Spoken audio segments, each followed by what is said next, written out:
paraît pas trop bien. Ok, mais j'ai parti. Oups! La grosse conversation sur le matériel. J'ai retricoté mon chandail, gang. Tricot, ben oui. Tu fais du tricot.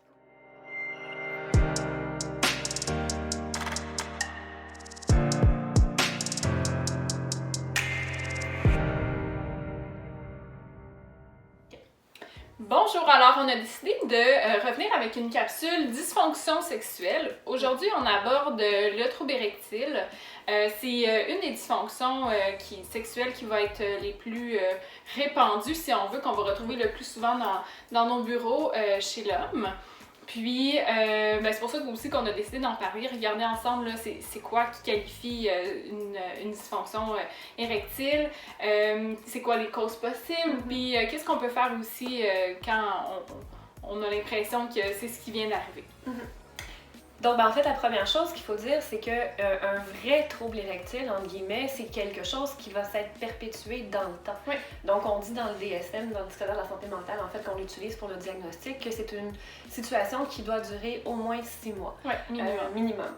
Et puis, on parle d'incapacité à obtenir ou maintenir une érection assez rigide pour avoir une pénétration. Donc, en fait, ce qu'on voit souvent, on en discutait un peu avant la capsule, dans nos bureaux, c'est des hommes qui vont avoir eu une situation occasionnelle de perte érectile ou de difficulté à obtenir une érection.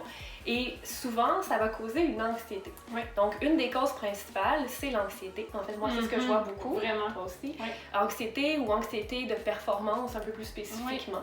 Oui. Donc, qui va amener un peu la peur, l'anticipation anxieuse de ne pas obtenir l'érection parce que pour x, y raison, à un moment donné, c'est arrivé. Et donc, en anticipant anxieusement, ça bloque en fait le système de détente qui est favorable à une érection. Et donc là, on se met dans un cercle vicieux qui est un petit peu difficile. Exactement, puis tu disais que c'est parti d'un moment occasionnel, puis ça, il faut rappeler quand même que ça va arriver à beaucoup d'hommes, au moins dans une fois dans leur vie, de vivre un moment où est-ce qu'ils vont avoir un trouble érectile. On parle des causes, justement, comme des causes occasionnelles, tout ça, ça peut être, oui, le stress, mais tu sais, des fois, abus d'alcool, le tabagisme, ça, c'est des choses qui seraient peut-être plus ponctuelles, qui feraient en sorte que, l'homme aurait une perte d'érection, nouveau partenaire, ça c'est vraiment un élément déclencheur de stress et qui peut mener justement à perdre l'érection. Tout ce qui est peur, là, on peut aller dans toutes sortes de choses, ça va varier d'un individu à l'autre, peur d'être jugé, peur de ne pas être assez justement performant, peur de ce que l'autre va penser de ses compétences sexuelles, peur de est-ce que je vais être capable de ressentir quelque chose, parce que des fois aussi, ce qu'on remarque, c'est que certains hommes qui vont avoir des troubles érectiles vont être déconnectés au niveau des sensations. Donc, c'est comme s'ils sont tellement dans leur tête qu'ils ne sont plus du tout connectés au corps, ce qui fait en sorte que si je ne suis pas connectée avec mon corps, je ne suis pas sensible à toutes les variations, à toutes les nuances de sensations que je pourrais avoir et qui pourraient contribuer à augmenter l'excitation sexuelle. Parce que c'est ça, l'excitation sexuelle va amener l'érection. Il faut qu'il y ait des stimuli positifs. Donc, quand ces stimuli sont remplacés par des peurs ou par des idées plus négatives, ou que ce soit même des fois l'image corporelle. En passant, c'est quelque chose que j'entends de plus en plus souvent. Une crainte, par exemple, par rapport à l'apparence des organes génitaux ou de mon corps. Et donc ça va amener un stimuli plutôt négatif qui va me déconnecter de mon corps, de ses sensations, du véhicule du plaisir, et qui finalement pourrait bloquer l'érection. Oui, tout à fait. Puis ça peut être, des fois, il y en a qui vont avoir l'impression que, justement, tout d'un coup, ils vont moins ressentir selon la lubrification, par exemple, si c'est avec une femme. Donc ça, c'est tous des éléments là, qui vont entrer en ligne de compte en termes de causes au niveau psychologique. La dépression aussi, tout ce qui est, on l'a dit, anxiété, mais tout ce qui est plus aussi vers la dépression, autres troubles de santé mentale, peut avoir un impact aussi au niveau de la capacité érectile. Puis il y a tout l'autre volet aussi des affectations physiques. Donc, on parle là ici du diabète, de la sclérose en plaques, tout ce qui est maladies neurologiques, vasculaires, rénales, comme on disait tantôt, tabagisme, abus d'alcool va entrer aussi en ligne de compte. Certains médicaments Oui, certains médicaments, et c'est pour ça que c'est bien important des fois de faire un petit bilan avec son médecin. Oui. Des fois, certains antidépresseurs pourraient avoir un impact. Un surplus de poids aussi pourrait avoir un impact. Des problèmes hormonaux? Oui, mais en fait, les problèmes hormonaux, ça arrive, mais je trouve que les gens vont vite sauter à cette conclusion. Des personnes vont se dire « Ah, ça veut dire que je manque de testostérone. » Oui. J'ai déjà entendu des gens commander en ligne toutes sortes de choses. Donc, il faut faire quand même attention à ça. Là, c'est quelque chose qui est peut-être plus rare, même si ça arrive. Puis, il faut toujours aller voir le médecin pour vérifier. Parce que ça reste quand même que les causes principales vont être d'ordre émotionnel et psychologique. Tout à fait. Avant que ça soit physique. Mais c'est important quand même d'aller voir son médecin pour faire une évaluation physique. Qu'est-ce qu'on peut faire justement quand, soit ça vient d'arriver, on veut pas que ça recommence ou que ça persiste justement, puis que là, on est vraiment face à un trouble érectile. La première chose, je pense que c'est d'arriver à comprendre que c'est quelque chose qui est normal.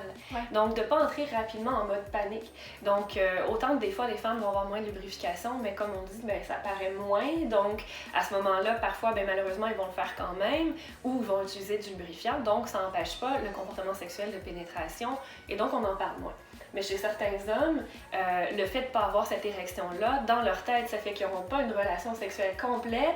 Et donc là, ça amène un élément de panique. C'est parce qu'ils sont dans leur tête et dans l'anticipation. La première chose à faire, c'est de comprendre que c'est quelque chose qui peut arriver à tout le monde, mais que quand on est dans notre tête, on n'est pas dans notre corps et on fait l'amour principalement avec notre corps. Donc, d'amener un petit peu plus, je dirais, une attention à nos 5 sens, aux sensations que l'autre nous fait vivre, aux sensations positives qu'on ressent, qu'est-ce que je vois, qu'est-ce que je sens, qu'est-ce que je touche, etc. Donc, ça nous ramène à être plus alerte à nos récepteurs et donc à avoir une excitation plus grande. Et probablement que quand on arrive à être dans cette détente, ou même la respiration, d'être un petit peu plus dans... On va respirer vite d'ici, ce qui fait que le système est tout contracté, ça va être difficile d'avoir une érection dans ce contexte-là.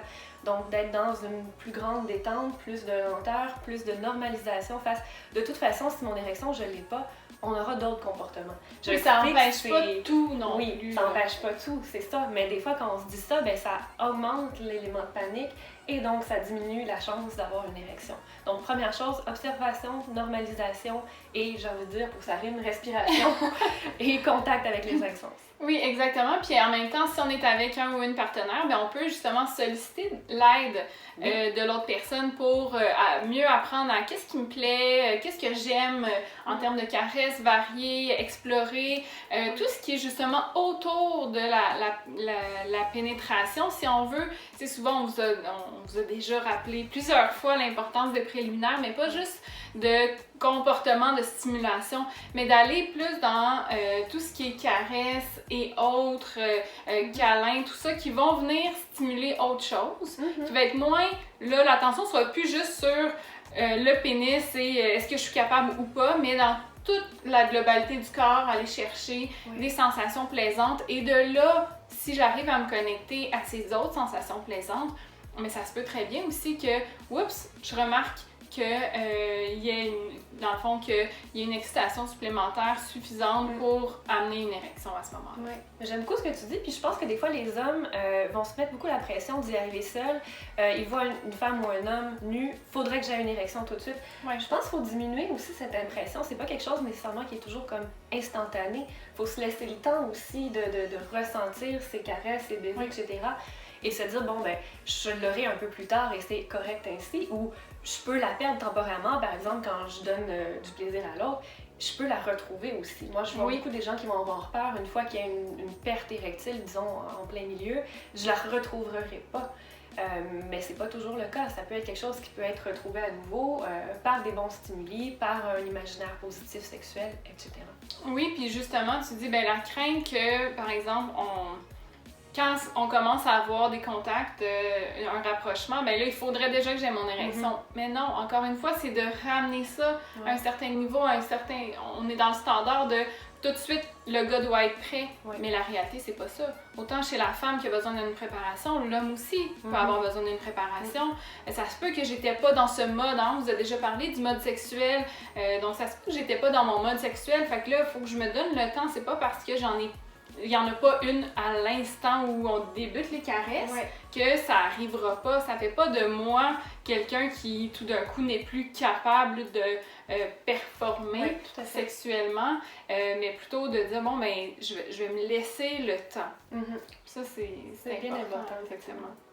Alors, c'est sûr que si vous considérez que c'est une problématique qui est présente, qui nuit à votre fonctionnement, qui crée une détresse, une souffrance, pour vous, on va vous encourager à aller chercher de l'aide, consulter. Des fois, de mieux comprendre, d'en parler, de s'ouvrir, va vous aider justement là, à faire ce bout de chemin-là pour parvenir là, à une sexualité plus épanouie pour vous-même. Merci!